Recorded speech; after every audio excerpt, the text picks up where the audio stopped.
Renan, boa noite. Tem um pequeno ajudante aqui hoje comigo.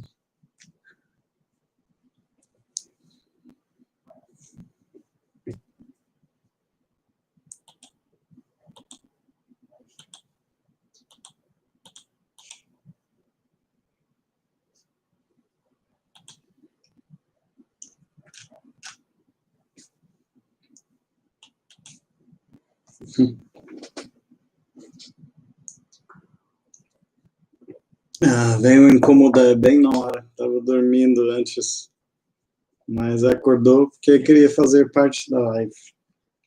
É assim.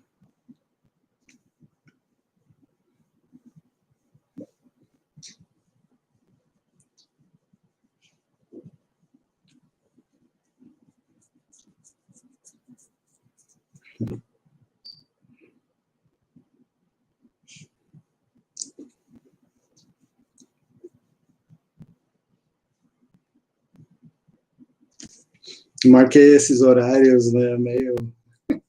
Eu não sei, aleatoriamente eu pensei, sábado de noite, se alguém estiver no evento. Ontem tinha bastante gente, inclusive, né, quando eu fechei o vídeo, tinha mais de 30 pessoas.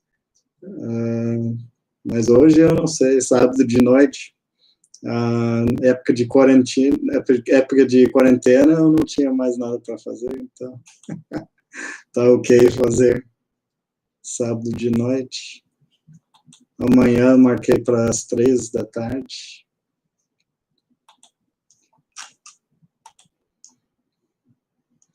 E, Renan, se tiver algum tópico, pode botar aqui para começar a discussão da noite.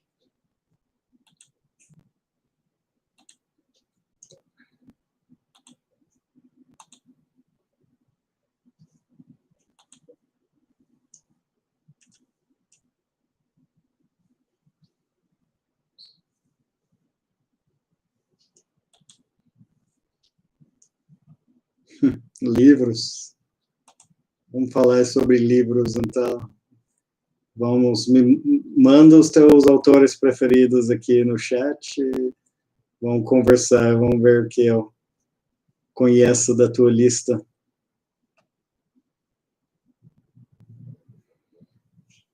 Algum. Cara, eu tô lendo... Uma das coisas que eu tô lendo é Tokyo Ghoul, o mangá. Andei lendo umas coisas do meu amigo André Cordenons, que fez Le Chevalier. Ele tem vários quadrinhos e livros. Ele está participando do CCXP também. Ele escreve muito steampunk. Que mais? Estou lendo de não ficção, estou lendo um livro bem legal sobre level design, sobre arquitetura para jogos digitais, que é bem diferente, bem legal. Acho que esses 3 estou meio lendo em paralelo, né? Cada um pouco. Nunca leio uma coisa por vez, é impossível. Estou sempre pego uma ou outra cada noite e vou lendo. O que está lendo, Renan?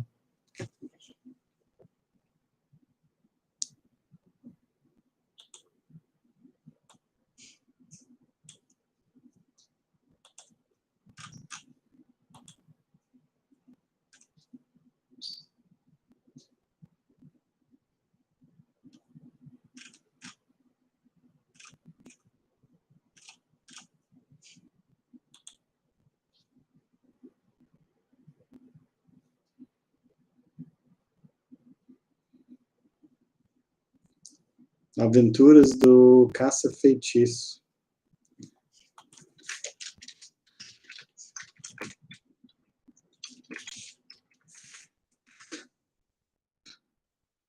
Esse eu...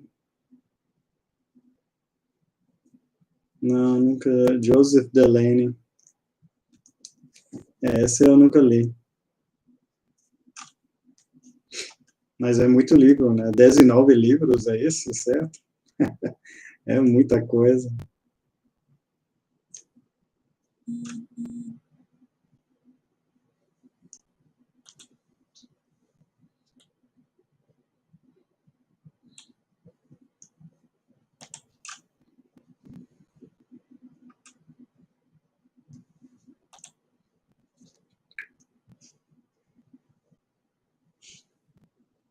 The Wardstone Chronicles.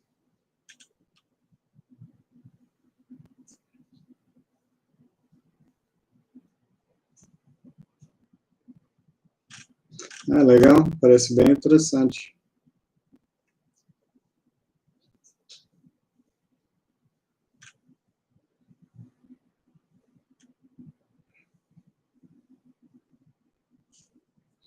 Personagens podem ser meio rasos e moralmente estranhos.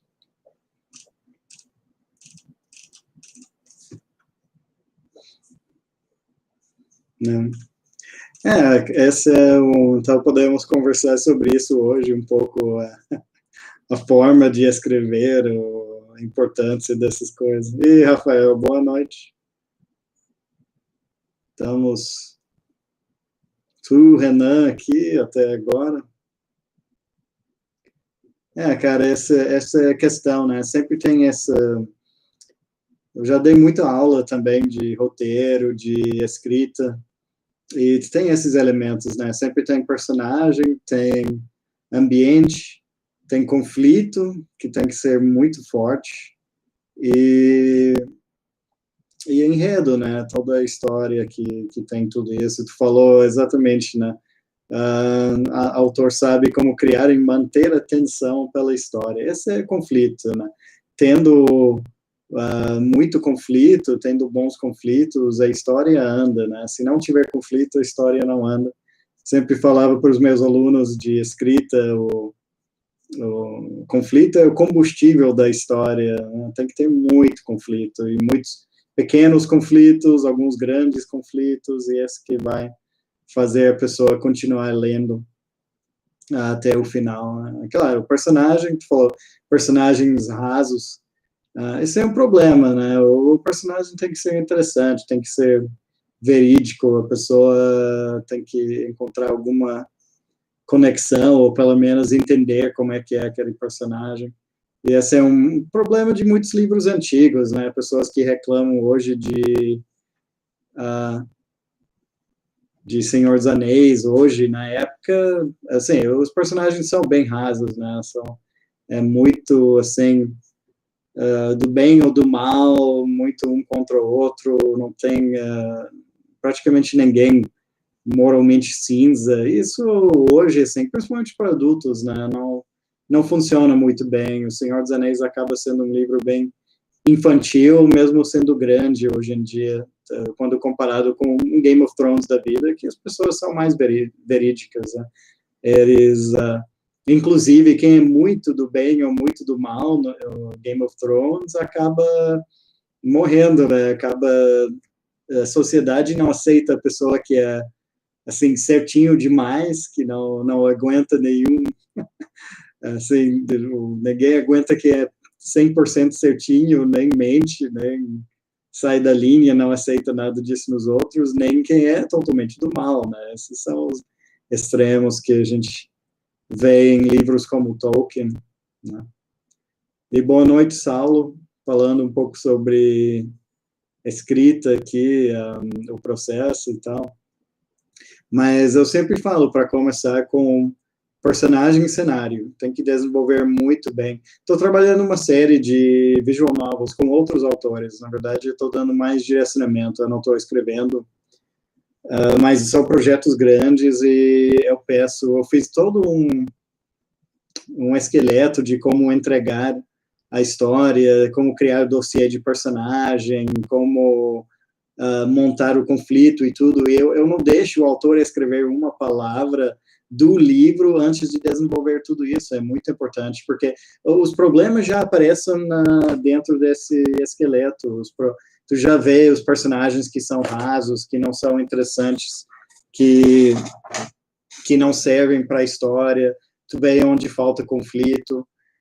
Então, eu tenho sempre, assim, uma lista de coisas, eu não vou deixar ninguém escrever até responder essas dúvidas, e normalmente a gente faz 3, 4 passos os revisões, né, só pelo esqueleto da história, antes de começar a escrever, e isso é muito importante, essa fase. E depois o livro, escrever é a parte fácil, se tiver tudo isso, se tiver tudo isso desenvolvido. Eu planejo muito. Agora, tem quem só senta e começa a escrever, né? Isso, para mim, não funciona. E eu acho que muitos autores que começam dessa forma acabam presos em algum momento, eles não conseguem andar adiante porque não tinha toda essa preparação. O Rafael falando sobre ficha do Roll20. O Daniel entregou hoje para publicação, não sei quanto tempo vai levar, porque Roll20 é bem devagar, mas entregamos. Terminamos em inglês primeiro, a gente tem que entregar em inglês, e depois de publicado em inglês, a gente vai já logo publicar em português e espanhol, porque vai sair em espanhol agora o RPG no começo do ano que vem, espero.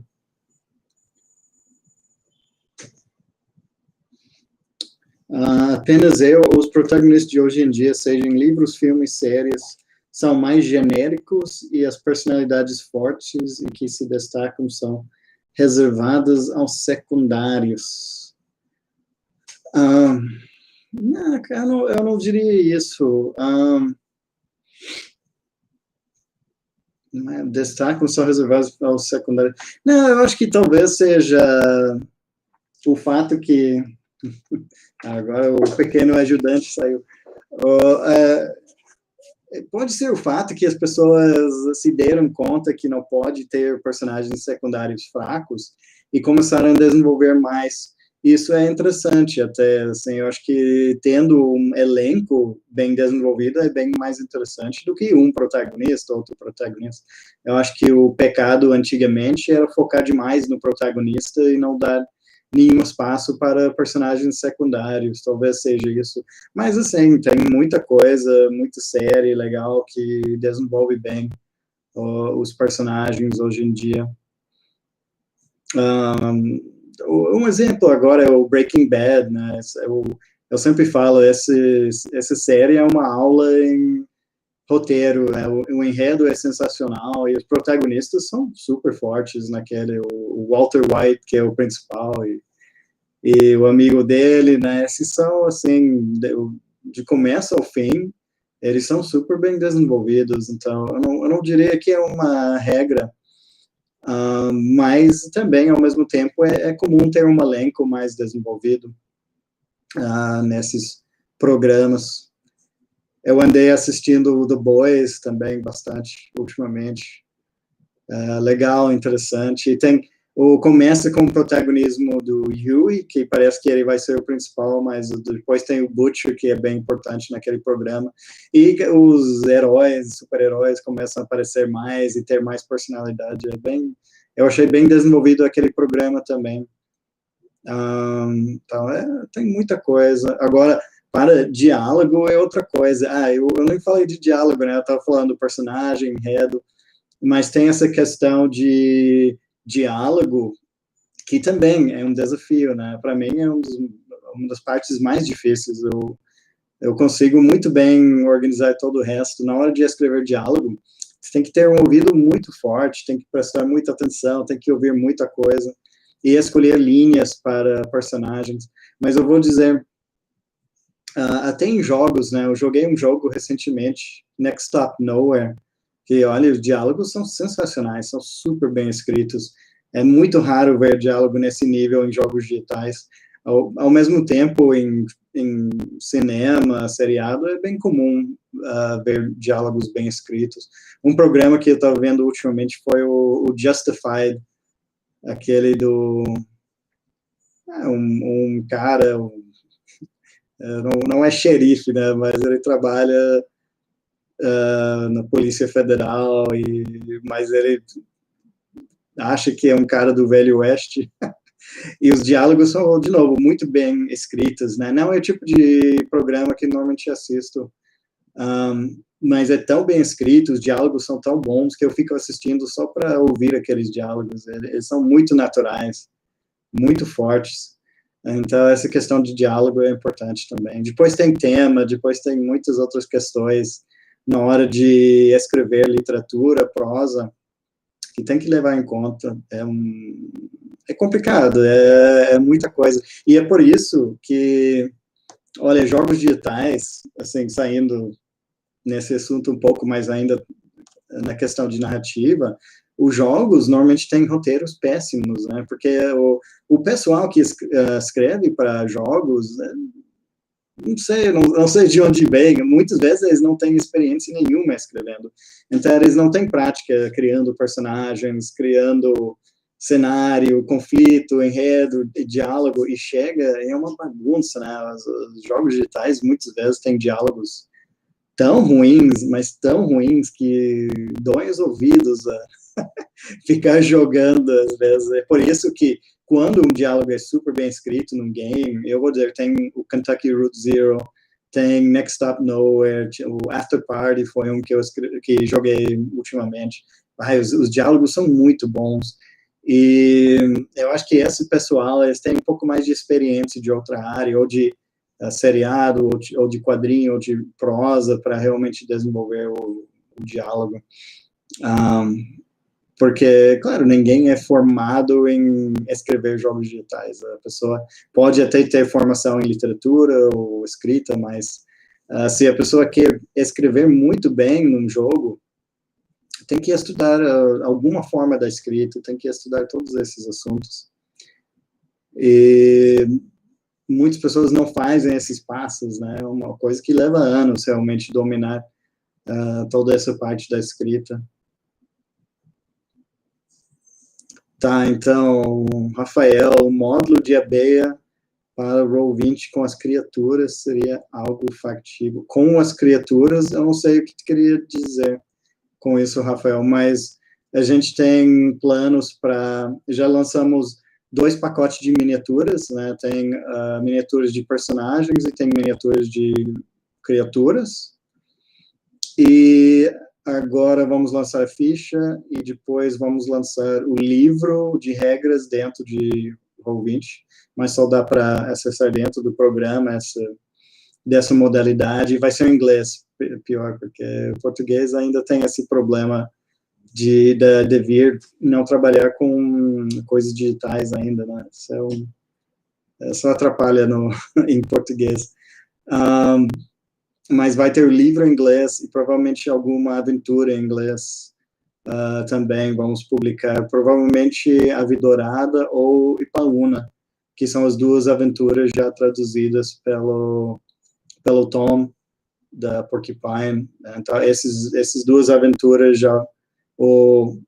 ele já lançou o livro do participante, o livro de regras, A Vidorada e Capitania Real, e ele vai lançar em breve Ipaúna, então vamos ter 5 livros publicados em inglês, e eu estava conversando com ele sobre, seria muito legal fazer uma aventura dentro de Roll20, e ele topou, então ele vai pegar um desses, A Vidorada ou Ipaúna, e botar lá, vai ser legal. Então vamos ter, a ideia é colocar essas coisas no Roll20, e vamos ver se alguém está comprando em inglês, né, a gente vai continuar colocando, o que faz sentido, né? Agora a Tom já está colocando bastante coisa no mercado.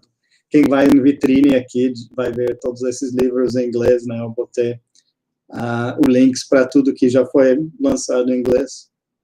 E em breve vai ter mais. Eu nem botei, eu não sei, o livro em inglês não botei, eu só botei o RPG. Tinha que botar o romance também, eu esqueci. Total focado no RPG hoje em dia, que eu esqueço. O Renan, voltando para a narrativa um pouco, parece que o último... tá, não, mas primeiro o Rafael escreveu todas as fichas das criaturas. As criaturas. Não sei. Uma coisa que eu estava pensando, Rafael, é botar aquelas cartas de poderes que tu fez no Roll20 também, porque aquele é super legal. Aquele casa bem com o Roll20, e tem que ver isso, tem que ver a tradução para botar, mas já que é baseado nas descrições do livro, não deve ser tão difícil. E talvez colocar, então, cartas de criaturas seria interessante. Assim fica mais fácil, a pessoa puxa as cartas até para encontros aleatórios, pode escolher cartas, alguma coisa assim. Eu acho que isso seria mais interessante que fichas. O que tu acha, Rafael? Depois me conta. E voltando para a narrativa, Renan escreveu, parece que ultimamente os personagens estão recebendo mais importantes que a história em geral, como se aceitassem uma trama genérica desde que tenha personagens interessantes. Cara, assim, tem programas que sempre vai pecar em um lado ou outro, ou vão pecar no cenário, ou vão pecar nos personagens, ou nesse caso, o enredo. E, realmente, eu começo a assistir muita coisa, muito série, normalmente eu dou pelo menos 2 episódios. 2 episódios é suficiente para mim ver, e às vezes eu concordo, às vezes o enredo não anda, e eu penso, tá. Tinha Amazon Prime, que é no espaço, não me lembro exatamente o nome, mas até o cenário é interessante, que tem pessoas vivendo em Marte, tem pessoas vivendo na Terra, em um asteroide, em alguns lugares no sistema solar, que é bem baseado na ciência mesmo, é interessante. Tem uns personagens interessantes, mas uns personagens que são horrorosos, e tem partes da história que andam e outras partes que não andam. Eu tentei, eu estava assistindo, vários amigos recomendaram, mas não me pegou. Isso é muito comum, ou não gosto dos personagens, ou não gosto do enredo, assim, e muitas pessoas, claro, eu estou sempre analisando tudo, porque eu trabalho com isso, então quando eu largo uma coisa, eu entendo, não, foi porque o diálogo é muito ruim, é porque o enredo é muito ruim, mas quando a pessoa diz, aquele programa é chato, isso normalmente quer dizer que tem problema de enredo, ou, eu não gostei do personagem tal, é claramente personagem. Mas é interessante, é difícil casar todos esses elementos. Quando funciona, funciona muito, muito bem. Uma outra coisa, estou assistindo The Office agora, né? É um seriado que eu assisti alguns episódios ao longo dos anos, mas agora que tem Amazon Prime também, que estou assistindo muita coisa lá. Estou assistindo do começo ao final. E é um seriado que realmente casa todos esses elementos. Os diálogos são muito bons, os personagens são fantásticos. Cada história é super bem escrita. Realmente é uma das melhores comédias, né? Bem interessante. No Tolkien, a história recebe mais destaque que os personagens. Com certeza, né? E nem sei que é questão de destaque, é que os personagens são bem rasos. Dá para descrever praticamente qualquer personagem do Tolkien em uma página, já mata, já escreve uma página e sabe exatamente o que aquela pessoa vai fazer em qualquer situação. E isso não é interessante, porque tá só assim lendo para ver quais são as situações, não como é que a pessoa vai reagir. Mas, claro, é interessante ver também como é que a pessoa vai interagir, como é que as pessoas lidam com situações diferentes, como é que as pessoas mudam, né? E até, assim, até no Tolkien tem um detalhe que é bem engraçado, que os personagens, eles seguem uma linha, eles não mudam muito durante a história, eles mudam, para quem lê os livros, tem toda a parte final do terceiro livro, que o Frodo volta para casa, volta para Shire, e ele tá completamente diferente, né? Ele que muda radicalmente, tem toda essa parte que mostra essa mudança, e o Saruman ainda está vivo, vai lá pro Shire, detona tudo lá, assim, e o Frodo volta, tem que lidar com isso. E é bem interessante, mas foi cortado do filme, porque realmente é anticlimático para um filme hollywoodiano. Para um livro, até pode funcionar, mas tem que aceitar que realmente tem essa parte anticlímax no final, e é exatamente para mostrar isso, para mostrar como é que a guerra muda as pessoas. Eu acho que mais que qualquer coisa, o Tolkien lutou na guerra, ele era soldado, e ele entende que as pessoas não voltam da mesma forma da guerra, e mostrou isso nos livros, mas nos filmes perdeu essa parte, porque é uma parte chata em termos comparado com lutar contra o Sauron e destruir o Anel, né? Depois, se tu vai criar um filme, ou 3 filmes, né? Cada filme prometendo que o final vai ser a destruição do Anel, depois da destruição do Anel, tu não tem mais escolha, tem que acabar com o filme. Mas o livro, claro, o livro não é só sobre aquilo. Então é interessante ver essas diferenças e ver a questão de personagem. E, de novo, assim, personagens, é isso, comparar o Game of Thrones, né, com Tolkien, os personagens são muito mais desenvolvidos, muito mais profundos no final das contas.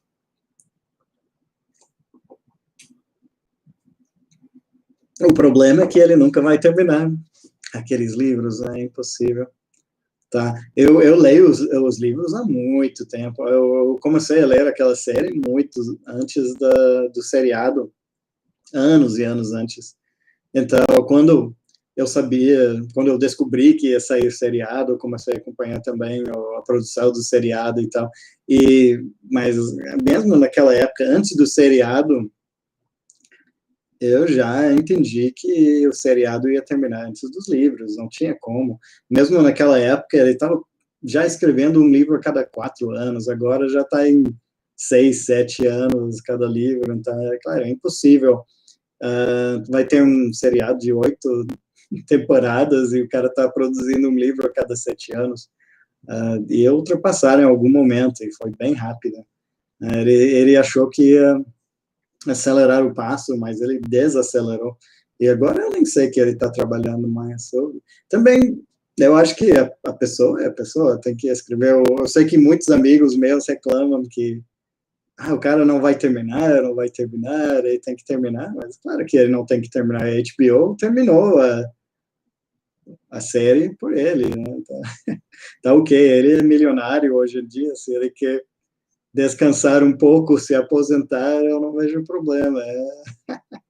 É o direito dele, que nem todo mundo se aposentar, se não está gostando mais do trabalho, fazer outra coisa. Mas realmente, acho que ele não... Pela velocidade que ele está produzindo, porque esse último ano ele está fazendo desde quando? Deixa eu ver aqui. É o Winds of Winter. Esse...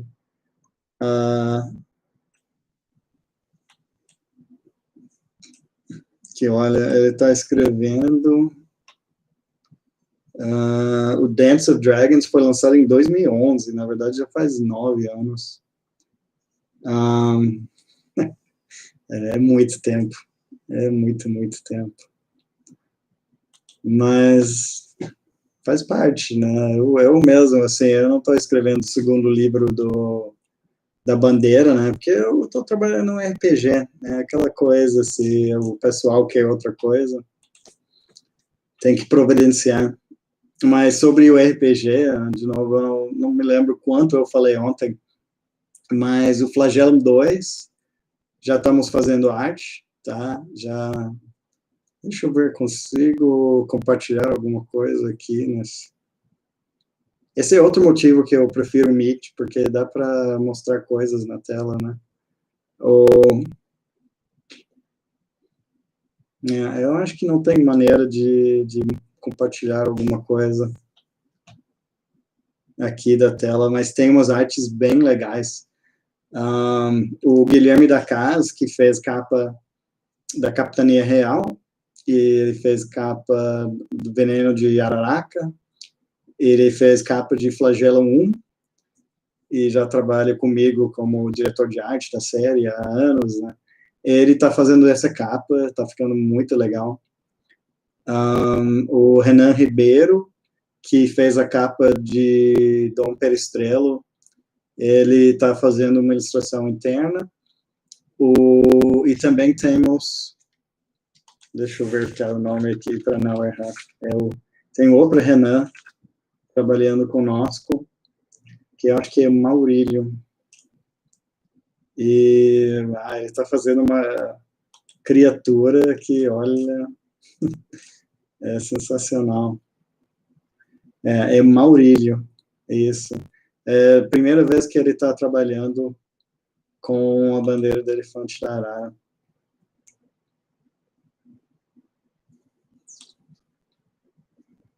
E como eu falei, se eu tivesse como compartilhar aqui. Então tem esses três fazendo as ilustrações. E tem a Hernanda Souza voltou, né? A Hernanda já fez muita ilustração. Desde o livro de regras, ela é uma das artistas que mais trabalhou comigo todo esse tempo. Então, ela também voltou para fazer uma ilustração para nós. Então, temos 4 artistas trabalhando agora, Flagellum 2, e depois, a próxima aventura que vai para a produção vai ser a aventura africana do concurso, que vou anunciar em breve, e depois vai Flagellum 3, e eu espero, na verdade, a gente vai lançar todos esses até o final de 2021. Essa é a meta, tem que cumprir a meta. Mas 3 já é bastante coisa para um ano. Eu não sei que eu lancei já 3 produtos totalmente novos em um ano da bandeira, acho que não. Em 2017, lançamos o livro e Ave Dourada, o livro básico Ave Dourada. Em 2018, lançamos Capitania Real e o escudo com Dom Perestrelo, e no final do ano foi a edição especial. E 2019 foi Ipaúna, e Flagellum saiu no começo desse ano, né? E acho que eu não estou me esquecendo de nada. Tinha as aventuras digitais também. Mas 3 em um ano é bastante, é muito trabalhoso para os artistas, para mim, para os revisores, para a editora, tudo. Mas tá em produção. Flagellum 2, 3 em 2021 e 4, 5 em 2022. Esse é o plano, a gente vai cumprir agora, não tenho dúvidas, está bem organizada para lançar tudo agora. Agora eu estava olhando aqui a Hernanda, que fez aquela de Macunaíma, ela fez várias coisas para nós no livro básico.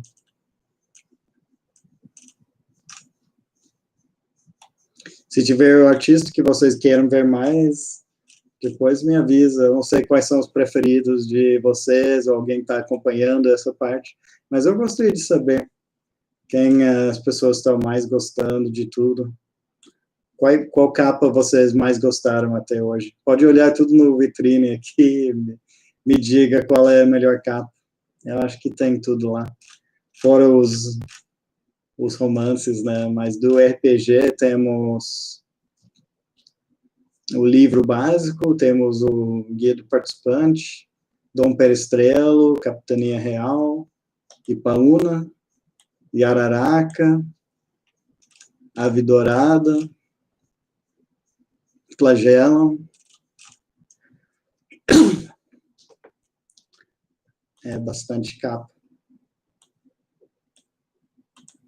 Vou falar dessas capas enquanto vocês estão escolhendo o preferido. Vou falar capa por capa. E, de novo, é uma pena que eu não posso mostrar aqui, mas acho que vocês já viram. Então, começando com interpretação de papéis, né, que é aquele que tem boitatá. E é engraçado, né? Então, essa capa é de Marcela Medeiros, de Porto Alegre. Ela foi aluna minha, por coincidência, né? Foi aluna minha na Ritter. Então, eu conheci ela primeiro lá na Uniriter. Ela era aluna de design, mas fez umas disciplinas comigo de jogos digitais. E ela ela é muito amiga de outros artistas com quem eu trabalhei no passado, principalmente Sula Moon, Úrsula Dourada, e outros, né? Bruno Tsu, que trabalha comigo hoje na Akiras.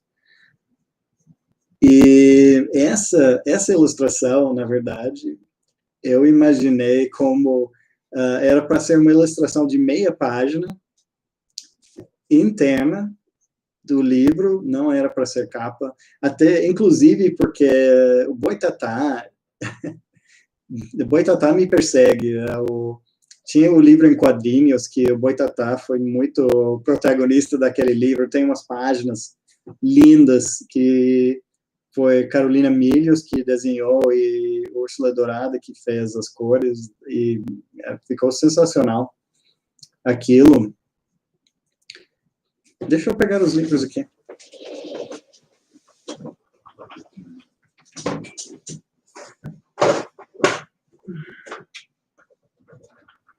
Bom, aqui agora tem tudo. Agora eu posso mostrar o visual, já que não estou com nada na tela aqui. Eu tenho tudo nessa caixa. Podemos começar bem antigo aqui, inclusive. Estou vendo.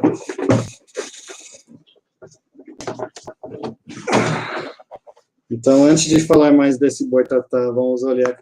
Tinha esses livros pockets, né? Na verdade, esses são as primeiras capas. Tinha o Duplo Fantasia Heróica, 3 livros pocket, publicado pela Devir. Agora, o artista aqui é Jay Beard, ele é norte-americano, e um dos poucos artistas, talvez o único, não brasileiro, que eu contratei para trabalhar nesse projeto. Então, esse era muito baseado nos contos, né? Tem Saci aqui, Gerardo e Oludar, os personagens originais. E tivemos 3 desses livros aqui, a Batalha Temerária contra o Capelobo. Dá para ver o Capelobo no fundo aqui, mas é muito pouco coisa.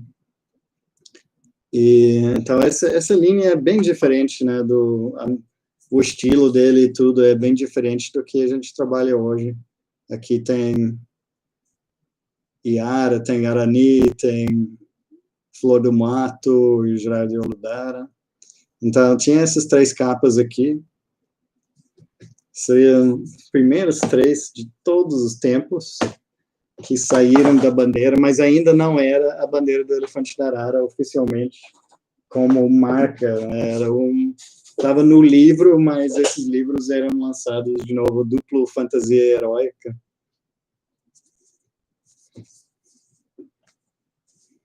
Esses volumes, e pior que as histórias mudaram bastante desde a publicação desses livros, porque eu trabalhei de forma muito orgânica no romance, né, eu reescrevi várias histórias e tal, mas esse foi o livro em quadrinhos, né, que saiu. Essa logomarca não é bonita, né, essa era antes de fazer realmente uma logomarca feita, acho que a gente fez essa logomarca, claro, foi o Leonardo Amora, ele estava me ajudando a quebrar galho, porque chegou a última hora, eu não tinha feito, e a gente fez, mas o livro ficou bem legal. Mas eu estava falando dessa questão do Boitatá, e ficou muito sensacional, essa página dupla aqui, com o Boitatá, e Boitatá ficou muito ligado à série nessa época. E então o livro em quadrinhos, esse já esgotou, né, na editora. Ainda umas lojas têm alguns exemplares, mas quem quiser tem que ir buscar agora, porque não tem mais, não vai ter mais.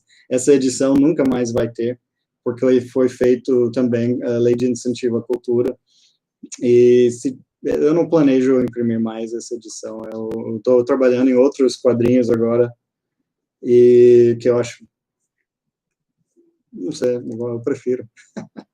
Vai ser outra linha, não vai seguir as mesmas histórias, então não tem por que lançar aquele livro de novo. Tanto quanto os livros pocket, né? Os livros pocket, eu acho que ainda tem para encontrar em alguns lugares, e esse, mas realmente o plano não é reimprimir esses, nenhum deles. E tinha o que? A capa do romance aqui. E, de novo, isso tem o Boitatá atrás. E essa capa, na verdade, era uma ilustração feita para trabalhar tanto esse livro quanto o jogo de tabuleiro, usar como capa de um jogo de tabuleiro que nunca lançou, tá? Mas essa capa foi da Sula Moon, e tem várias criaturas aqui, tem Maçone, tem Curupira, tem Pai do Mato, escondido lá atrás, e claro, o Boitatá é bem destaque nessa capa também. O Boitatá, como eu falei, sempre me persegue, e esse é o motivo que eu não planejava usar Boitatá como capa no RPG, né? Mas depois eu vou explicar como isso aconteceu. E claro, tem umas propagandas no final desse livro, tem o livro em quadrinhos, ok? Mas também tem essa famosa propaganda do jogo de tabuleiro. E pode ver aqui, para quem nunca viu essa página, tem esse jogo de tabuleiro que toda a arte foi produzida. Úrsula fez 53 cartas, eu acho, mais a arte da capa. Tem todo um mapa que foi feito, tem todas as fichas. Foi um trabalho, eu não sei, meses e meses de trabalho. Entreguei tudo para a Devir. Estava pronto para imprimir esse jogo de tabuleiro. E caiu real na época, eu acho que foi 2015. Não, desculpe. Não, deve ter. Agora me pegou. Não, foi tipo 2016, quando a gente lançou o Romance, ou por aí. E o real caiu na época, contra o dólar. E o custo para imprimir o jogo dobrou de um dia para o outro, que era para ser impresso no exterior, na Alemanha ou na China. E morreu naquele momento, né? Não tinha mais como fazer. Então a gente segurou. E eu até fiz uma readequação para fazer um custo menor, mas o que aconteceu? Passou 2016, passou 2017, o RPG lançou, o RPG fez muito sucesso, esgotou rapidinho, e 2018, 2019, começamos a conversar um pouco sobre jogo de tabuleiro, mas eu não queria mais lançar, porque eu não quero criar confusão no mercado, a pessoa vai dizer, eu vou comprar o jogo, sabe, eles vão comprar o RPG, eles vão comprar o jogo de tabuleiro, então eu não queria lançar naquela época mais, mas eu estou falando com outra empresa para fazer um jogo de tabuleiro deles, né? Renan, chance de ver mais desse jogo algum dia, nem que seja online.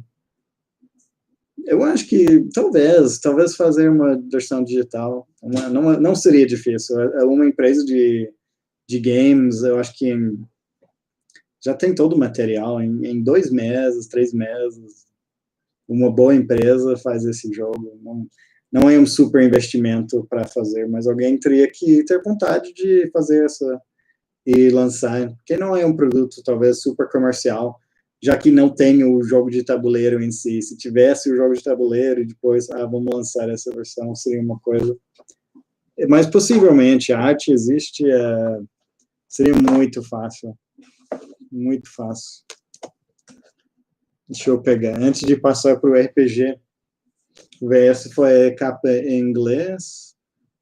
Tem os outros aqui, que é a mesma capa que tinha em português, do Devir, mas a gente refez para a Espanha, a gente decidiu usar outra capa, aquela capa da Sula já está ficando um pouco datada, né? A gente fez muitos anos atrás e tem uma ligação muito forte com o livro em inglês, com o livro em português. Então, para a Espanha, eu trabalhei com o Reinaldo Rocha para fazer essa capa aqui, com o Mapinguari, com Gerardo e Oludara correndo. Esse livro acabou sendo dividido em 2 livros, né? Agora, Beleza, Mistério e Magia. Até o logomarca é bem diferente. foi o André Vazios, que está no CCXP, tá? Se alguém quer passar na mesa. Ele fez todos esses logomarcas desenhadas aqui, desde o que tem no RPG, esse aqui em espanhol, em inglês, ele fez todos. Essa é a minha capa preferida, tá? Assim, principalmente olhando a imagem toda, porque tem as cores e tudo. Eu tenho, inclusive, eu deixei o wallpaper aqui no evento, tá? Vai no vitrine, tem o wallpaper, eu acho, né? Deve ter, para ter link para o wallpaper em algum lugar, certo? Espero. E esse aqui, vocês baixaram o wallpaper? Alguém baixou? Vocês estão encontrando o link? Espero. Mas eu usei esse aqui, né? Tem vários formatos, dá para usar celular, iPad, ultra wide, widescreen, qualquer coisa, mas eu gosto bastante, eu não vou mentir. O Reinaldo fez um belo trabalho nessa capa. E tem outra capa dele para o segundo livro, que vai sair em 2021. Então, esse eu não apresentei para ninguém ainda, mas tem Kumacanga, e é bem legal, é uma cena noturna, eu gostei bastante. Mas esse aqui, as cores aqui, eu adorei, essa composição eu gosto bastante. Se eu tiver que escolher uma capa que eu mais gostei, é essa aqui com Mapinguari. Eu gosto também, os protagonistas correndo, porque eles correm muito no livro, né? Eles não enfrentam toda a batalha de cara. Vamos ver o que mais tem aqui. Tem umas outras edições que não estão nessa caixa especificamente, mas tem umas edições em espanhol também, que eram pré-edições, que tem capas diferentes, que a gente usou aquelas imagens de Saci, Capilobo, tem em algum lugar. Mas agora vocês têm que me dizer, eu vou mostrar todas as capas do RPG impressas que eu tenho, e vocês vão me dizer melhor. Eu vou falar um pouco sobre cada capa, vamos ver. Então, esse eu estava falando. Agora eu dei todo o contexto, porque eu não estava pensando em usar Boitatá, e essa imagem aqui, de Marcela, era para ser uma imagem no horizontal, não no vertical, era para ser meia página, e eu imaginei, assim, eu tinha escrito, na verdade, isso que é engraçado, era para ser um espanhol, que eles usavam essa armadura e aquele capacete e a pistola, olhando cara a cara, no horizontal, com o Boitatá.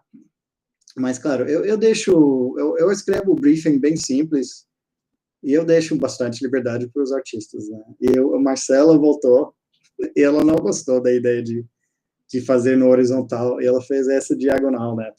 E a diagonal fica bem mais dinâmica, não tem nem o que dizer.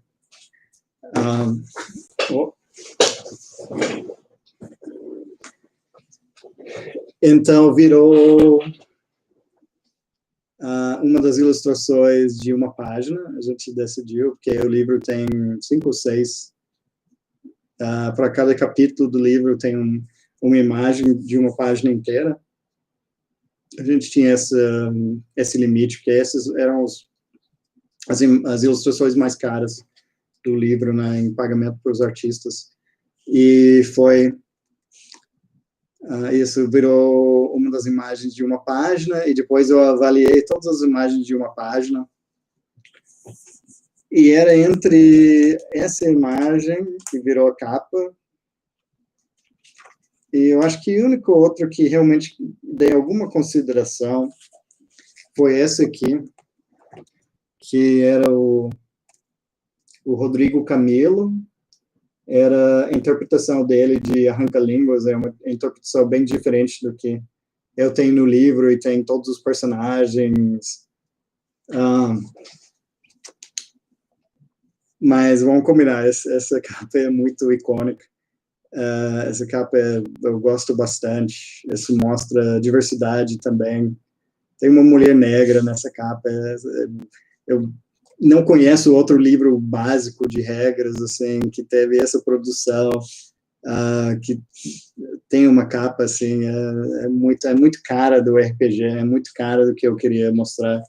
Foi uma decisão fácil, no final das contas, de botar como capa. Mas eu não planejei nenhuma imagem como capa, que é uma coisa estranha também. Eu devo planejar, mas eu estava meio pensando nisso. Vamos fazer essas ilustrações de uma página e vamos escolher uma dessas ilustrações como capa, que não é a maneira certa para trabalhar. Eu nunca mais trabalhei dessa forma. Sempre escolhi uma imagem para ser capa antes de produzir as imagens, então foi a única vez que eu fiz isso. Deu muito certo claro, essa imagem é muito conhecida hoje em dia.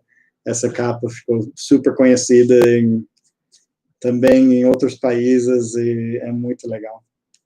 Agora, a segunda capa foi a Lenda da Ave Dourada, que foi Ian Kioara, de São Paulo. E essa capa é muito legal, mas é bem diferente, né? O contraste é muito forte aqui entre essa ave dourada aqui do fundo e depois o roxo e também essa sacerdote no meio, mas ficou muito legal, assim, essa capa, assim, né, para esse personagem do Smite, com certeza. O próprio o Ian e o Rodrigo Camilo, eles têm muita influência de jogos digitais e jogos de cartas e mostram muito nas imagens.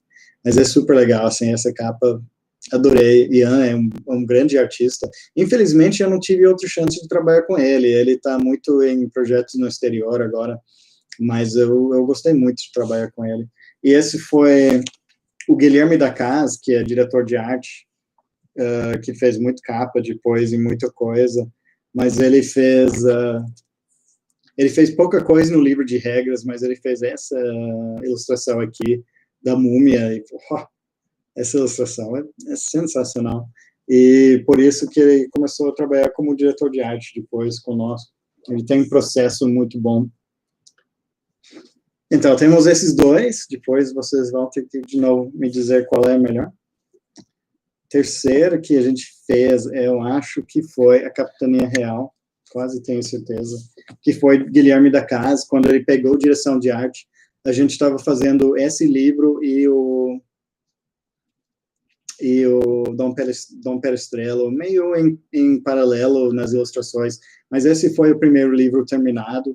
Era para ser o primeiro livro publicado, mas eu acho que acabou sendo publicado depois eu quero dizer, no mercado, né? Porque a Ave Dourada foi uma impressão para a Virada Nerd, e esses foram realmente lançamentos comerciais. Primeiro esse, e depois Dom Perestrello.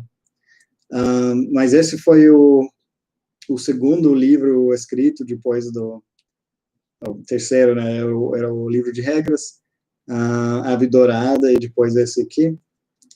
E, de novo, o Guilherme da Casa, que ele fez, eu gosto muito do contraste que ele fez, esse círculo aqui no meio que ressalta bem os personagens, tem um monstro lá no fundo, tem uma explosão aqui, e tem todo esse perigo ao redor, mas com um contraste super forte. E também é capa icônica para nós. Eu acho que muitas pessoas já me falaram que é a capa preferida deles, e realmente é uma capa que destaca, que de novo mostra bastante diversidade. A Inaê aqui, o James, ficaram bem, já participaram de outros projetos, inclusive Três Reinos, que não saiu, mas tem esses personagens também nos quadrinhos que eu estou escrevendo, então viraram personagens mais recorrentes após a aventura aqui. Bem legal. Não me lembro se tinha uma coisa da casa. Eu não escrevi briefing nesse caso, nem no outro, nem para o Ian, eu não escrevi briefing. Agora, todas as ilustrações do livro de regras, eu escrevi briefing, eu escolhi quais iam ser as ilustrações. Mas na Ave Dourada eu não escolhi, eu deixei Beraldo, porque Beraldo foi o autor, né? E aqui foi Luciano Tardoc, então é ele que escreveu mais os briefings das ilustrações, então não me meti muito, participei muito pouco na criação, mas eu fiquei bem contente com o resultado aqui. Depois, tinha... Ops, fico batendo essa câmera, desculpe. Dom Perestrello, Misteriosa Seis Maria. Esse foi Renan Ribeiro, que agora está trabalhando comigo na Aquiles, por coincidência. Mas, de novo, esse eu participei nos briefings desse, porque eu fui o autor dessa aventura, e eu achei que seria a cena mais impactante para colocar na capa. Ficou um pouco escuro aqui, assim, a capa é complicado quando é muito escuro, mas era para ser uma cena noturna, para dar essa sensação de noturno, e eu acho que funcionou bem como capa. Eu gostaria de dar, talvez, se eu pudesse hoje clarear um pouco mais, eu ia fazer, colocar mais fonte de luz, uma fogueira, alguma coisa, talvez, mas ficou bem interessante essa capa. E mostrando aquela capa, claro,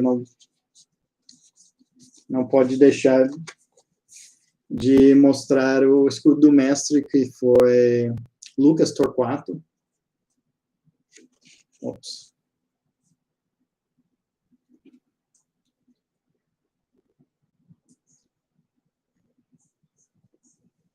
Realmente, esse também tem que ser considerado uma das grandes ilustrações até hoje da bandeira. Impossível eu pensar na criação artística até este momento sem pensar nessa imagem. Desculpe, gente, eu sei que isso é chato, essa câmera pulando, é porque eu tenho muito livro aqui empilhado. Agora aqui, Ipaúna, que foi a aventura vencedora do concurso, Luciano Giel, e é uma capa de terror, era para ser terror. Eu não participei do briefing, mas eu dei umas dicas quando eu estava em produção, eu acompanhei. Porque a gente tinha que, essa parte, de novo, tem que ter algo que sempre que vai chamar a atenção na capa, tem que ter uma parte que chama o olho. E aqui tu vê a fogueira, aqui estava faltando, talvez na outra capa. Aqui tem personagens, são super legais, adorei essa ilustração. Esse também é Lucas Torquato, que fez o escudo do mestre, e uma das grandes capas. E essa aqui, realmente, eu participei mais no briefing, porque, de novo, eu fui autor nesse caso, a Ilha Abandonada, Flagelão Amazonas, com essa capa com Caeba, serpente de duas cabeças. E é para ser, assim, tem uma estranheza nessa capa, mas é por causa da cena.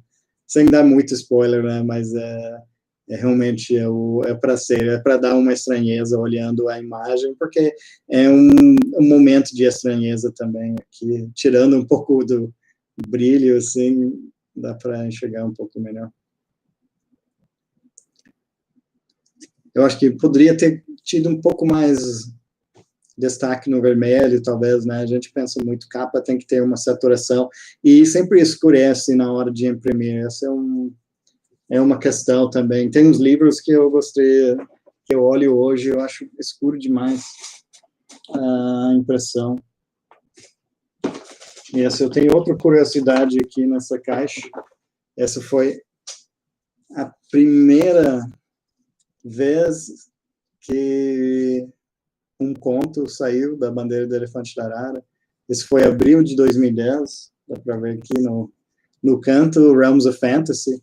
Ganhou o prêmio, o melhor conto do ano da revista também, e foi finalista do prêmio Nebula, né?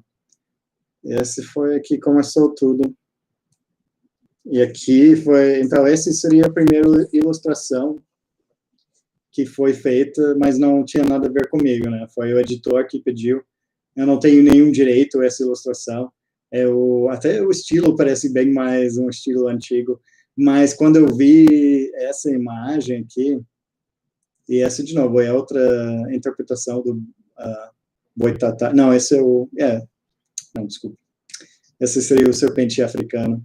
pelas pernas. Então, essa é uma interpretação do serpente africano que tem nesse conto.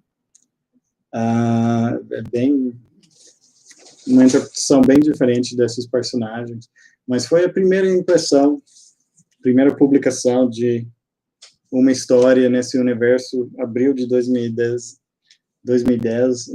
um conto que eu terminei em 2007, levou 3 anos para eu encontrar um lugar e para o lugar aceitar e depois publicar. Ficou quase 2 anos no estoque deles esperando a publicação, né? A literatura é assim, demora muito para sair. O romance em português, eu acho que eu terminei em 2014, lançou em 2016, também levou 2 anos para publicar, muito tempo.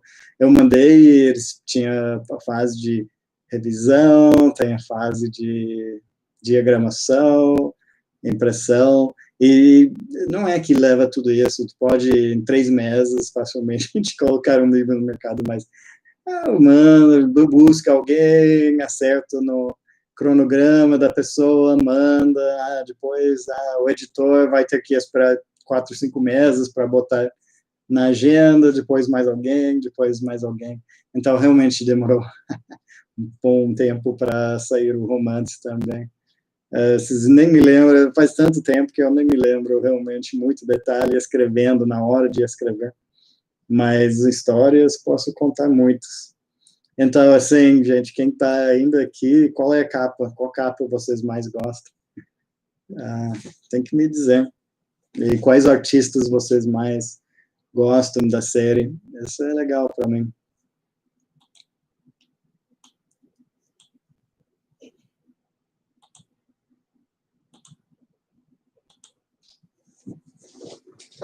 Botar esses livros de volta aqui.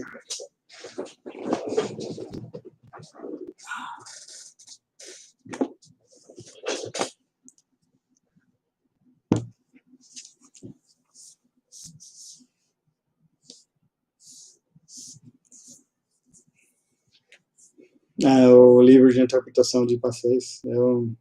Essa é a imagem icônica mesmo. Assim, eu tive muita sorte com essa imagem, muita sorte de trabalhar com Marcela Medeiros. Girou de novo, desculpe, gente.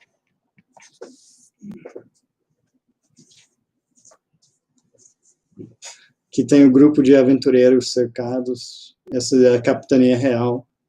Eu acho que está falando que no navio. Aquela capa é sensacional. Eu realmente acho, quando as pessoas falam nas capas, são 2 das capas mais citadas, o livro de regras e essa Capitania Real, que são realmente capas sensacionais. Tem também Jararaca, o Veneno de Jararaca, que tem serpente, tem uma bruxa na capa. Esse livro só foi publicado em formato digital.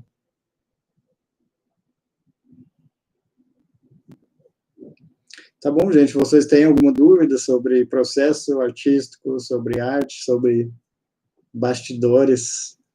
Tem que pensar em alguns bastidores. Eu vou contar uns bastidores do livro de regras, que foi um projeto bem interessante. Primeiramente, foi quase não aconteceu, tá? Vou voltar há muito tempo. Eu comecei a escrever os contos em 2006, 2007, tá? Já faz mais de uma década. E logo depois, 2008, 2009, eu comecei a escrever cada vez mais contos e pesquisar mais, e eu pensei, algum dia, eu sempre era fã de RPG de mesa, algum dia isso vai ser um belo RPG, então eu vou começar a juntar as anotações. Eu comecei a montar em formato RPG a minha pesquisa, então eu já estava, a moeda vai funcionar assim, isso vai funcionar assim, e até ajudava um pouco a escrever as histórias. Tava toda aquela cronologia que tem no livro de regras, comecei a montar tudo. Então, aquela foi um trabalho de realmente uns 10 anos. Mas eu comecei a juntar mais a pesquisa, eu comecei a fazer umas primeiras tentativas de sistema. Mas tinha todo, a gente imprimiu. Eu conheci Devir via Roberto de Souza Caruso. Não sei quem conhece, mas é um autor brasileiro. Publica um monte de ficção científica, fantasia, um cara super legal. Foi o meu editor em alguns casos, alguns livros, já traduziu a minha obra umas vezes. E ele me introduziu ao Douglas Quinta Reis, né, que foi um dos fundadores, donos da Devir. O dia do RPG Nacional é em homenagem ao Douglas, né, que faleceu logo antes do lançamento do livro de regras, né.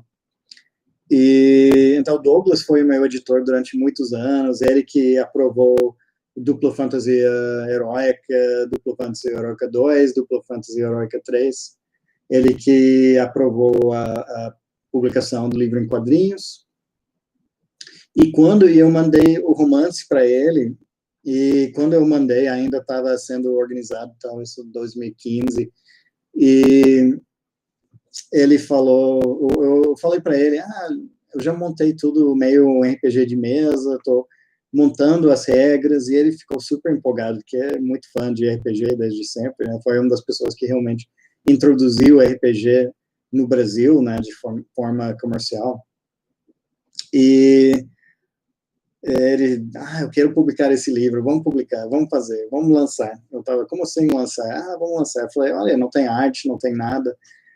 E ele, vamos dar um jeito. Eu falei, não, peraí, Douglas, não quero dar um jeito. Eu quero lançar um livro que seja, na época, para mim, o auge, isso 2015, já lançou muita coisa desde lá, mas 2015, eu achei que quem estava produzindo o melhor livro, o melhor produto era o Paizo com o Pathfinder. Então, eu sempre ficava comparando com o Pathfinder. Eu falei, não, a gente tem Pathfinder no Brasil, qualquer livro tem que ser o mesmo nível de qualidade na impressão, na arte, tudo. Não vou publicar um livro em preto e branco, porque as pessoas vão descartar muito facilmente. Tem que ser uma mega produção. E eu falei, então, deixa comigo, eu vou buscar recursos e vamos tentar. Então, em 2015, eu já botei um projeto Lei de Incentivo à Cultura. Era impossível bancar esse livro sem ter algum apoio. É um mega projeto. Então, botei nessa Lei de Incentivo à Cultura e eu não consegui captar em 2015. Passei o ano inteiro tentando captar, não consegui. Mas eu consegui estender o projeto mais um ano e em 2016 eu consegui captar. O dinheiro chegou lá, 30 de dezembro de 2016, então por pouco não aconteceu o livro, né? Mas entrou, e eu tinha um ano para lançar o livro, né? Então o tempo era curto, apesar de ter boa parte do livro já escrito. Eu queria fazer beta teste, eu queria revisar tudo, e eu fiquei fazendo isso, revisando o livro, mandando para os jogadores, testando. Durante 6 meses a gente fez teste, e ao mesmo tempo eu já comecei a fazer arte, porque eu sabia que não ia ter muito tempo. Trabalhei com 7 artistas, e felizmente um ex-aluno meu, o Vitor Leais, ele viu que eu estava fazendo um projeto de RPG, e ele falou, eu quero participar de alguma forma. E eu, como assim, eu não sei, eu quero fazer alguma coisa. Eu tava, tá, tudo bem. Então, eu tinha um rubrica para alguém, para ajudar na produção, e eu estava pensando, eu ia usar isso para outra pessoa, mas ele entrou muito empolgado. Ele foi, eu não sei que alguém se lembra do jogo Thorin, o jogo digital Thorin, que foi um grande sucesso brasileiro, lançou no PlayStation 2, depois no PlayStation 3, e ele foi produtor daquele jogo. Eu conheci ele há anos, foi orientado meio no pós de jogos digitais e tal.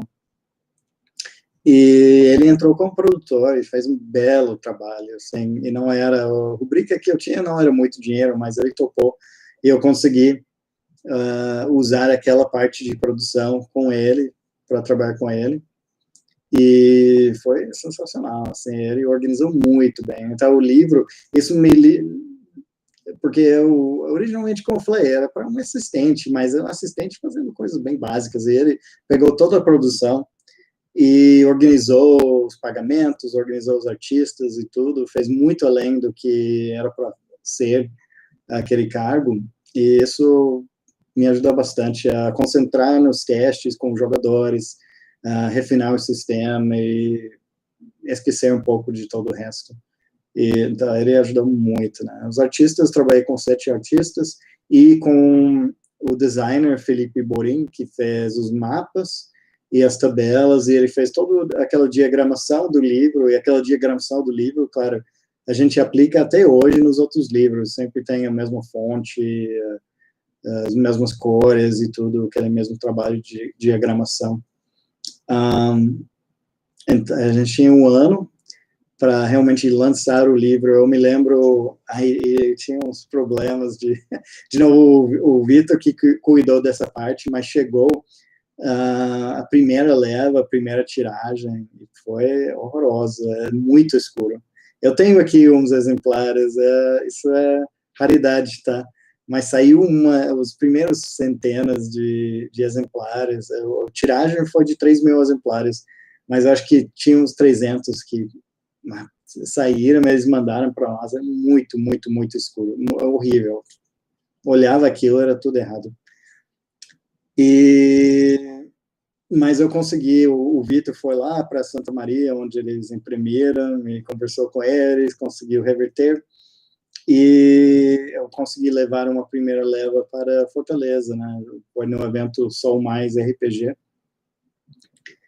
e foi sensacional, né? Combinei com eles, porque eu tinha no projeto umas viagens, então eu consegui usar aquele dinheiro para as primeiras viagens, para os lançamentos, e eu fiz lançamento em Fortaleza, no Sol Mais, fiz um lançamento em São Paulo, na Virada Nerd, fiz o lançamento no Rio, que foi, vou ficar devendo o nome do grupo, o grupo que não está funcionando mais.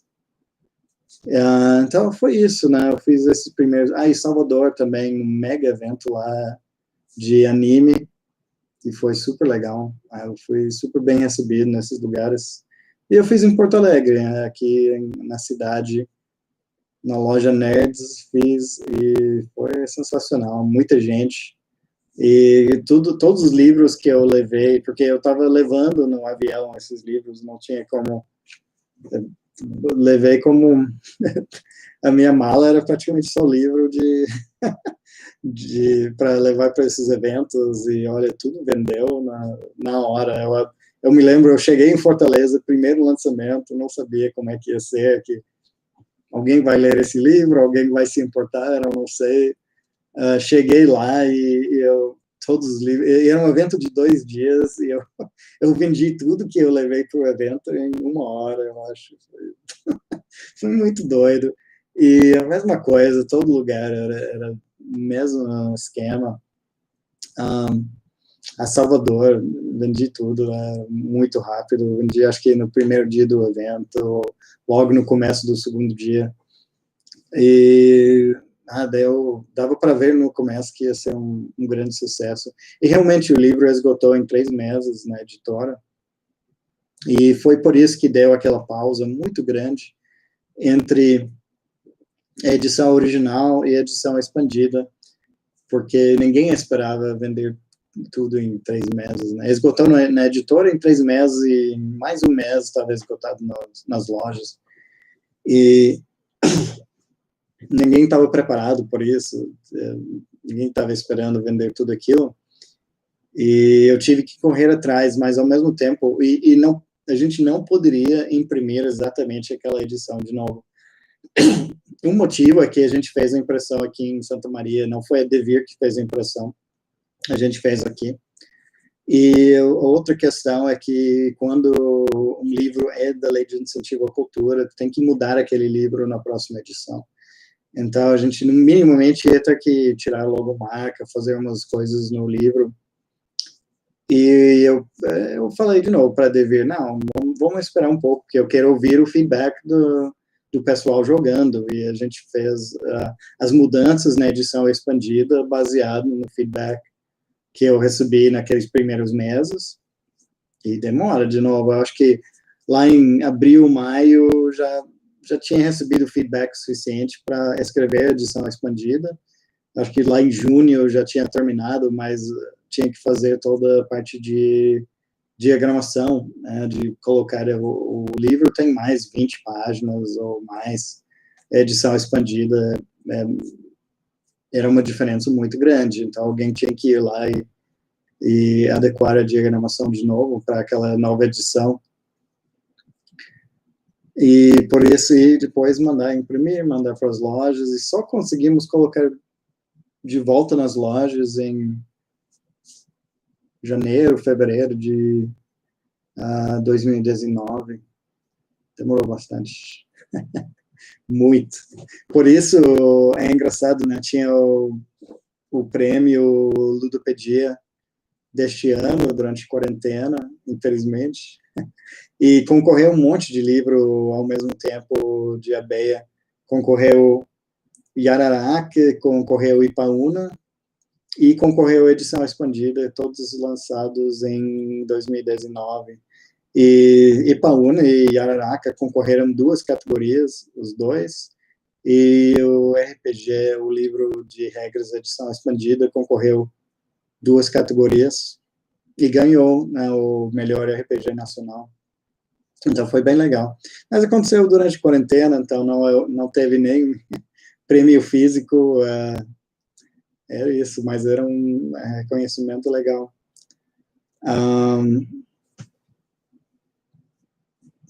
Que mais dos bastidores? Vocês estão quietos hoje.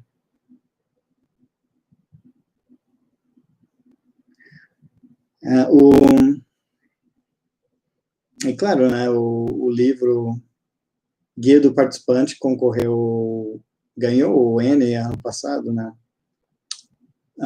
Porque foi lançado em março de 2019, só que o N é diferente, não é do ano calendário, vai até março. Tudo que é lançado até março, eles levam em consideração. Estou ouvindo essa saga. E eles levam em consideração. Eu estou falando qualquer coisa agora, porque não tem pergunta. Ontem tinha pergunta por 90 minutos. Hoje eu estou só falando a primeira coisa que vem na cabeça. Mas o guia do participante entrou na premiação, ganhou dos jurados, né? E eles falaram também, até na cerimônia que eu vi remotamente, mas eles falaram, esse livro tem bastante potencial, vamos dar esse prêmio dos jurados, e realmente eles não consideraram para os prêmios técnicos, porque eles estavam esperando ver o livro inteiro, né? O livro inteiro foi lançado em inglês este ano, em maio, então a gente perdeu o corte para o Gen Con desse ano, e deve entrar para as categorias técnicas no ano que vem, edição expandida já para Gen Con. Então tem altas esperanças de entrar pelo menos em alguma categoria técnica que seja arte, provavelmente. O livro, no lado de arte, concorreu o Jabuti, não sei que vocês sabem também, foi finalista, o livro original, né, foi finalista em 2018, por Jabuti, né, então foi entre os 10 livros ilustrados, considerado entre os 10 livros ilustrados, melhor ilustrados do ano, que é bastante livro, né, Jabuti leva em conta dezenas de milhares de livros todo ano, é uma coisa louca. Então, esse foi uma grande honra também, não ganhou, mas foi finalista. Eu acho que foi a primeira vez que um livro de RPG foi finalista do Jabuti, foi finalista também do Prêmio Ages, foi a primeira vez que um livro de RPG concorreu àquele prêmio. foi o primeiro RPG brasileiro a ganhar o N, ganhou bastante destaque, né? Foi muito legal, e ganhou o Ludopedia este ano. Agora, tem algum caso que aconteceu em algum evento?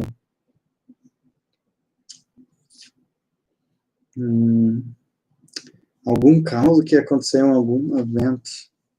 Cara, não, assim, evento é bem tranquilo de RPG, eu acho que, cara, tem eventos bem grandes nesse país, era muito legal, assim, eu estava, principalmente final de 2017 e 2018, quando ainda estava fresquinho o lançamento, participei em muitos eventos ao redor do país, como foi, eu tinha falado de Salvador, Fortaleza, também participei de Brasília, Vitória, Curitiba, Rio, São Paulo, um monte de coisa ao redor do país, e a galera de RPG normalmente é uma galera tranquila, e esses eventos, tipo Brasília, tem 300 pessoas naquele evento, é mega evento, Vitória tem uns 200 pessoas, todo Fortaleza tem 200, 300 pessoas, é muita gente, cara, bem tranquilo normalmente nos eventos eu mestro uma ou duas mesas, mas realmente depende, né? Eu até prefiro não mestrar muito, porque quando eu mestro, eu gasto todo o evento em uma mesa ou duas mesas, enquanto se eu não vou mestrar, eu acabo conversando com muito mais gente. Então, é aquela coisa, né? Tem que ver, mas muita gente quer que eu mestre uma vez, então também eu levo isso em conta. Mas é aquilo, né? Mestrar leva 4, 5 horas do meu dia, então gasta bastante do evento. Eu penso em pôr lendas mais recentes, como a Carruagem Fantasma de Ana Gens. Cara, bom, o próprio Bestiário já tem lendas mais recentes, né? Só que com roupagem de fantasia do século XVI. Porque, na verdade, muitas dessas lendas que aparecem no livro foram criados depois ou surgiram depois. Inclusive, em 1600 tinha pouquíssima lenda, só tinha as indígenas, o Curupira, várias coisas indígenas, Mapinguari, Capelobo, esses mais coisas como... eu acho que nem Saci Pererê tinha em 1600, sabe? Então, tem bastante adequação já. Então, não é difícil colocar lendas mais recentes no jogo, mas eu acho que é importante dar uma roupagem da época, tem que ter sentido dentro do contexto. Então, às vezes, tem lendas que não fazem muito sentido, tipo um carro possuído não faz sentido no século XVI, mas dá para sempre colocar outras coisas e adaptar, inclusive tem coisas que eu inventei. Eu invento pouco, mas tem coisas que eu inventei, como capibara, dente de sabre, uma coisa que eu inventei no livro romance, e a gente colocou na Capitania Real, porque foi parte daquele cenário todo. Então, eu não coloquei nada super recente, mas eu coloquei coisas que eu sei que são do século XVIII, ou do século XIX, isso sim. E, de novo, acho que cada um tem muito, eu sempre falo, tem muito suplemento que sai pela comunidade, pessoas já botaram vampiros dentro de abeia, ou Cthulhu dentro de abeia, qualquer coisa, acho que está tudo valendo. Fica muito legal, as pessoas que têm que ser as donas do desenvolvimento desse universo. Eu gosto de ver essas coisas. Tem toda uma lista, de novo, no grupo de Facebook, a primeira postagem lá, sempre, que tem a lista de materiais que as pessoas podem pegar da internet ou de outros lugares. Não sei, não tem mais pergunta aqui. Tenho mais uns minutos, eu não sei que tem mais uma história que vocês queiram ouvir. Tem que pensar em histórias malucas que aconteceram nos eventos, mas no momento eu não estou pensando em muita coisa.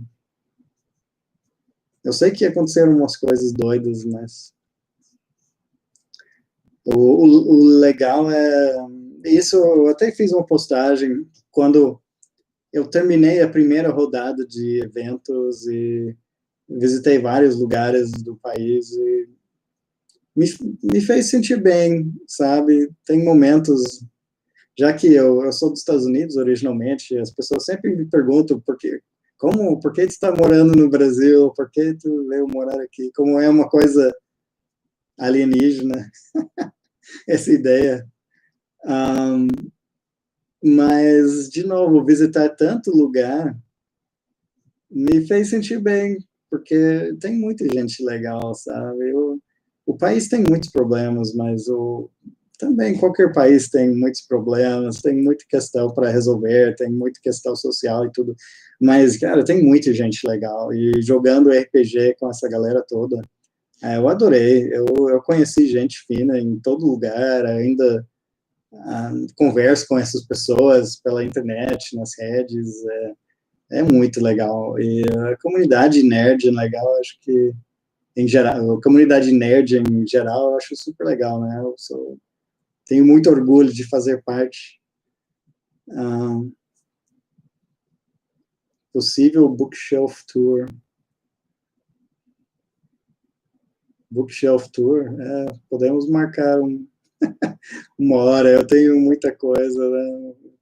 Por isso que eu estava falando no começo, Renan, tem que me falar o que tu gosta, eu posso fazer umas recomendações depois, mas de fantasia, tem muita coisa legal. Nacional, eu recomendo o João Beraldo, né? J.M. Beraldo, que escreveu A Lenda da Ave Dourada para mim. Eu convidei ele para ser o primeiro autor no universo de Abeia, além de mim, por um motivo, porque ele é um baita autor. Eu gosto muito do trabalho dele. Ele tem toda uma série que começa com o Império de Diamante, que é baseado na cultura africana, mas é um mundo secundário. E é legal, assim, vale a pena. Para quem gosta de ABA, acho que é interessante. Esses aqui.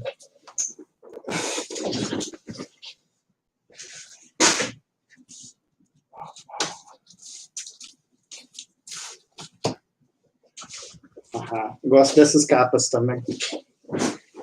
Deixa eu ver. Esse é o primeiro, Império de Diamante. Esses eu tenho fechados, porque eu li no Kindle. E eu deixei guardado esses. Eu tenho que pegar o autógrafo dele, mas o Beraldo eu já conheço pessoalmente, mas eu vejo muito pouco. A última vez que eu vi ele foi na Beirada Nerd, que ele estava autografando a Ave Dourada. E eu fiz uma palestra com ele.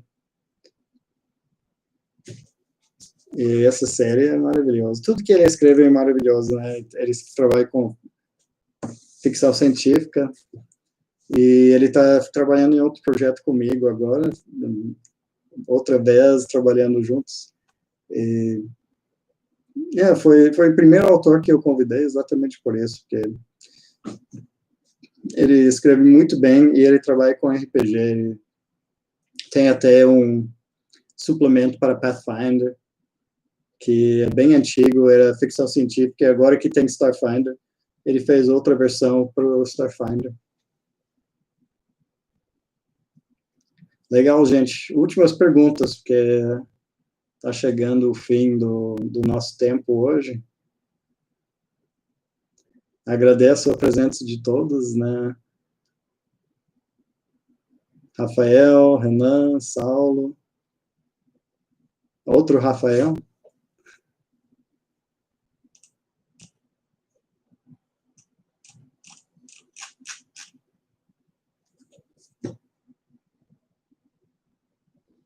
E se tiver dicas do evento aqui, me diga, porque ontem dei uma pequena passada pelo mundo 3D virtual aqui, é interessante, mas não vi tanta coisa.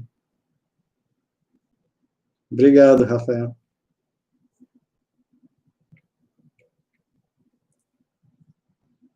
Tá bom, gente, eu acho que é isso. Então, se algum amigo de vocês tiver interesse, amanhã às 3 da tarde, acho que eu tenho a última live desse evento.